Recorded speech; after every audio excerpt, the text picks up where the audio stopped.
Excuse me. Excuse me. What in the world are you thinking? Mean Gene, the first thing you need to do is to tell these people to shut up if you want to hear what I gotta say. What up, y'all? It's King B, the Sexy Ninja, in the place to be for a Paper Saber universe, and this is the New World Podcast, brother. And we're in Houston, Texas for AEW's Dynamite, October 18th, 2023. Taz, Excalibur, Tony on commentary. We started off with a banger, ladies and gentlemen. Penta versus Jay White, Bang Bang Gang on the outside. Oh, This was such a fun match. I knew it was going to be a great match between Penta, Jay White for the win. The Bang Bang Gang is taking over slowly but surely. Jay White cuts a promo afterwards. You know, we got the Dynamite Dozen Battle Royale tonight. Whoever wins that match is going to face MJF next week for the ring. And a lot's going on. A lot happened in this show, you know. And they cut their promo, and I just love Juice. And Max, I'm going to beat you for that ring, and I'm going to take it, and I'm going to go pawn it. I just love that he's sticking with that. I'm loving the Bang Bang Gang, and what sucks is I love my MJF too, so it's really hard to be like, I want this, but also too, Jay White and Bang Bang Gang, like, you know, it's very like conflicting because I love them all so much, and I love this feud and this going on so far, and where it's going to go all the way to Full Gear, November 18th. So I'm loving everything. Then we have Renee backstage with MJF. You know, he's like, yeah, what do you think? I was going to go down there like a baby face? I'm a scumbag, you know. And he goes, well, was I going to go out there and get my ass kicked? No. You know, but he is going to get his championship back. He says he's not going to lose that ring. And then here comes the claim. Fucking Max. And he says, I will enter the Battle Royale and I will win. And you're going to have to put a ring on it. And then they're like, damn it, Max, we told you. Less is more. And then Badass Billy, he almost said Billy Gunn. Badass Billy, he goes, what do you say? He goes, oh, he's such a scumbag. And then Max is like, yeah, but he's my scumbag. Great stuff here, man. There's a lot going on with MJF, especially tonight. He's got Samoa Joe on his tail. You know, we can't forget those great promo videos of Samoa Joe with a cigar and suits and saying he's going to climb back up that ladder to get a chance to get that championship. Next match of the night is a world title eliminator match. Shida versus Sakura. And you know, this was fun. This was a great match, hard hitting. I knew it was going to be these two going at it, you know, in full fashion, and they delivered. Shida for the win, you know, and you know, it's all about, like, I really like these two. I like the dynamic. There was really some great false finishes and stuff like that, and they just know each other, you know, the mentor, and I really like this angle, and I would love to see these two battle again and maybe something longer of a match, you know, or actually have a world title match. But it's funny when Taz messed up. He's like, oh, we almost had a new champion. Oh, wait, this is an eliminator match, you know. Stuff like that happens, but that was pretty cool. Renee's backstage with Adam Copeland, you know. It was earlier today, backstage interview, and talking about why he's here, how he wants him and Christian, you know, end his career with Christian, and how, you know, lays out like, hey, you know, I got into business first and I try to get him, you know, I try to open doors and this and that. I don't know what, you know, when Nick and Luchasaurus is going to leave him and stuff like that. So then I have to pick him back up. You know, Adam's very adamant about making sure that he gets back with Christian one more time. And I think that's the way we're going to end this run with Adam Copeland. Like, we're going to have Christian and him team up one more time. But that's some long-term storytelling. I don't see Christian going to the good side anytime soon. So we got some long-form storytelling to tell between these two. Wardlow versus Squash Gang. You know, Tony comes out afterwards after the massive just power bomb and just laying this poor soul out. Tony gets in the ring. He's like, what are you doing? You know, what are you here for? And Wardlow just points at his wrist and it says MJF. So Wardlow now is on MJF's ass. So when he put it at this, I was like, oh, okay. And we go backstage with Renee. She's with Kenny Omega.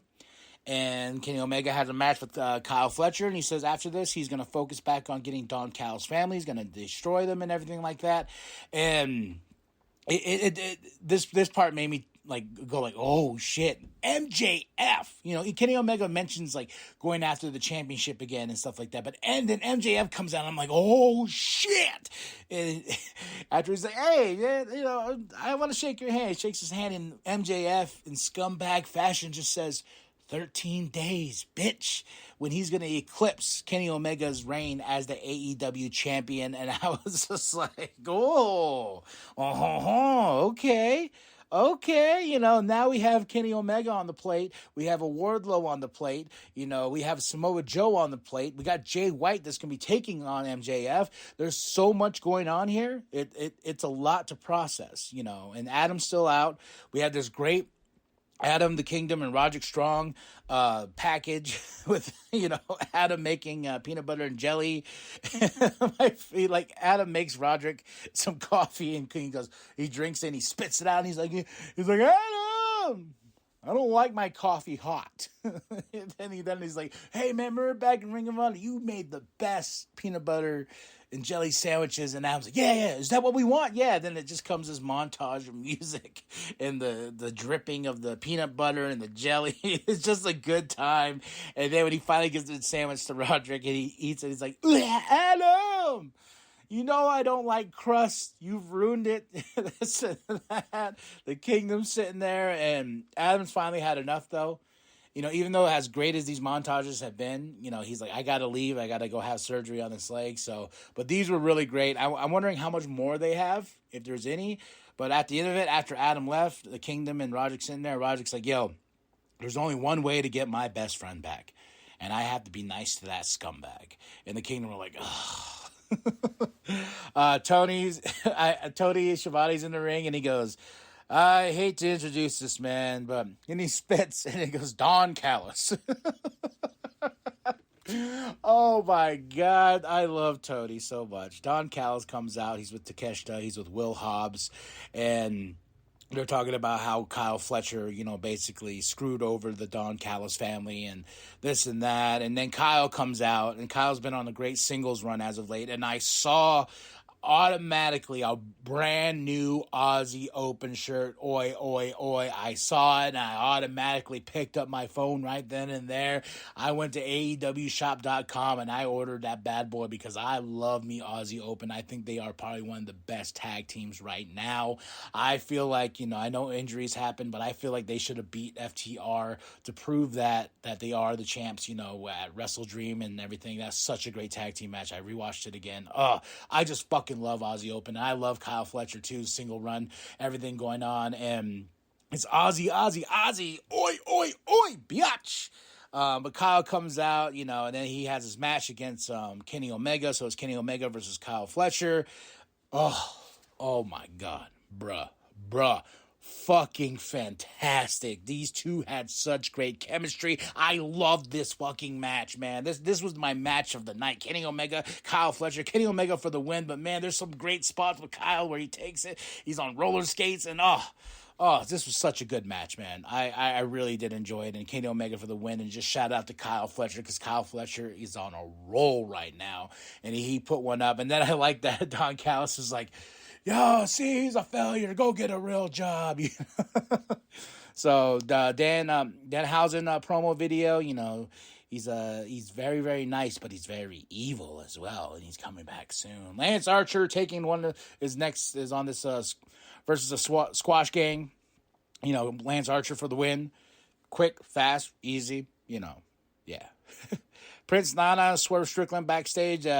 Swerve's got his music video, Big Pressure remix, you know, and I swear, and I drive, you know, I was like, ooh, baby, man, it's gonna be a nice Friday for music. So, Big Pressure remix, but Swerve is like, yeah, he goes, you know, Prince Nana's like, you should be happy. He's like, yeah, but why am I not? You know, I should be the champion right now. And he's going on, and Swerve is mad, and, you know, he still has this thing with Hangman Adam Page, and I'm like, I really want to see Hangman Adam Page and Swerve Strickland go at it again. Their match at Wrestle Dream was one of my favorite matches of that night. So these two definitely have a heated rivalry, and I do want to see them tussle one more time. Hopefully at Full Gear, and hopefully a bigger stakes of a match. Now, it's Sting! Can't do it as good as Tony. Sting has announced that he's going to retire at Revolution 2024. And this time he means it, because he says it's for sure. If anything with Sting. And I thought about it. I was like, man, and I'm glad that, at first I was a little annoyed when Sting jumped ship, when came in Winter's Coming. And I remember like when that happened, everyone was like, oh my God, Sting, is back on, over there on the other side, he left WWE. And like, if you really look at the run with Sting, he got hurt with Seth, and then he had that match with Triple H, and yeah, like it fell so flat, and I'm glad that he got one more opportunity to go out on a better note. And him and Darby Allin's pairing has been phenomenal. Like, after I've really been getting into AEW, like, I kind of put my blinders to the side and like just watched, and I think he has a better outing he did here than he's done. He had fun on Impact, Joker, Sting, and everything like that. WCW, the WWE run was okay. It was just one of those things that I feel like the WWE run kind of like was like, oh, that's cool, I guess. But he had one more opportunity, and he took the opportunity to be in AEW, and yeah, so it's bittersweet. Sting, and he's mentioned great names, and he mentions Hulk Hogan, and the crowd's like, boo. And Sting's like, hey, I know, but I've learned a few things from him. But I gotta say thank you to Ric Flair, all these memories, especially being on this network. So Sting says it's for sure, and it's going to be at Revolution 2024. RJ's with Toni Storm. She's going to show her movie Gone with the Storm, and I gotta say this. I'm a little fucking annoyed at this. Like, I want to see these movies I don't want to watch them during a commercial break. I know they're supposed to be silent films from Toni Storm, timeless Toni Storm. I'm loving this run with her. I'm loving this character. I want to see the fucking movie. I understand you're trying to be clever, be like, oh, we'll play it in the commercial break because that there's a silent film you have to read. But you know how distracting it is to be like that little box in the corner, then this fucking commercial going on with noise and everything like that. Like it's just annoying. It's just really fucking annoying. So I'm hoping they put them on YouTube so I can watch them, and then enjoy them and just have fun with them because they look fun. They look like fun films, but they played them during the commercial break, and I get it. They're trying to be clever. They're trying to keep eyes on the television. But it honestly was annoying that I fast-forwarded, So, and then next up, we have Nick Wayne, with his mama, and there were JR's interviewing, and he's like, yeah, Christian's a better dad than Dad was, his father that passed away, and his mom. Great acting chops on his mom. Not super great, but great acting chops on his mom. Christian interrupts. He goes, let's go, son. And she's like, no. And then she slaps Nick, and Christian's like, hey, child, don't abuse him. Don't abuse the child. I don't know why, but then he goes through the door, slams the door, and he goes like, you should have answered the phone. And then here comes Darby. Darby attacks, starts whooping Nick Wayne's ass and everything like that. And it leaks out to the outside. Then Luchasaurus comes out. Then Sting comes out. And then fucking his tooth, Mr. Nick Wayne's tooth was hurt and everything like that. And then it became like, look at what you did to him, his tooth. And Darby's mad. Darby's pissed and everything like that because of the betrayal. And this is some fun stuff here. I honestly enjoy it. I thought the Nick Wayne thing and the mama thing backstage was going to be stupid. But it was quick. It wasn't drawn out. Quick, easy, to the point. And I was okay with it in the end because we got to see Nick Wayne get his tooth fucking kicked in or out, whatever you want to call it. I think he chipped it or anything like that. Renee's backstage with the best friends, Chris Statlander, Orange Cassidy, and Hook. It's title Battle of the Belts this Saturday night after Collision. So 3 hours of AEW. Bring it on. Bring it on. Chris Statlander is going to put that TBS championship against Willow Nightingale. Orange Cassidy has a few opponents that are going to be on Rampage. Whoever wins that on Rampage is going to win. Hoping his brother Zay. Hook has his FTW championship. Best friends are there. They're eating and munching. They got oranges. They got snacks. And this was fun. And now we get to the Dynamite Dozen Battle Royale. MJF's on commentary. Good stuff. But really, my favorite part of this is when Jay attacks MJF and they go at it. And I thought MJF was going to get his championship back, but no, low blow to MJF from Jay White. Max is watching on. Max is like, oh no, because it came down to Max and Juice Robinson. But Juice Robinson got his TJ Maxx $24.99 ring. I think that's the price. And knocked Max out and sent him out. And he's going to face MJF next week. Bang Bang Gang is up. And guns are up.